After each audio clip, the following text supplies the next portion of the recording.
आणि रात्री 11 वाजता साताऱ्यातून बच्चू कडू थेट पोचले ढेबेवाडीत।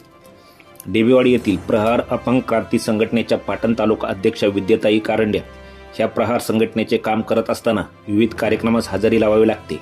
या कार्यक्रमादरम्यान प्रहारचे नेते आमदार बच्चू कडू यांच्याशी भेट झाल्यावर पाटण सारख्या ग्रामीण डोंगरी भागात दिव्यांगाचा अडचणी जाणून घेण्यासाठी एक वेळ का होईना पण आमच्या भागात या अशी विनंती विद्याताई कारंडे यांनी केली होती।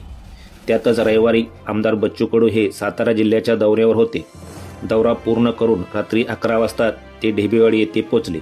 त्यावेळी विद्याताई कारंडे यांच्या घरी थांबलेल्या दिव्यांगांचा व उपस्थित नागरिकांच्या चेहऱ्यावरील आनंद ओसाडून वाहत होता। यावेळी विभागातील दिव्यांगांना दैनंदिन जीवनात येणाऱ्या अडचणी विद्याताई कारंडे यांनी आमदार बच्चू कडू यांना सांगितल्या। अडीअडचणीत मार्ग काढण्यासाठी माझे काही सहकार्य लागेल हे देण्यासाठी मी कधीही उपलब्ध होईन अशी ग्वाही यावेळी उपस्थितांना आमदार बच्चू कडू यांनी दिली। साप्ताहिक कुमजाई पर्व न्यूज संपादक प्रदीप मानेसह प्रतिनिधी मंतोष जंगानी, ढेबेवाडी।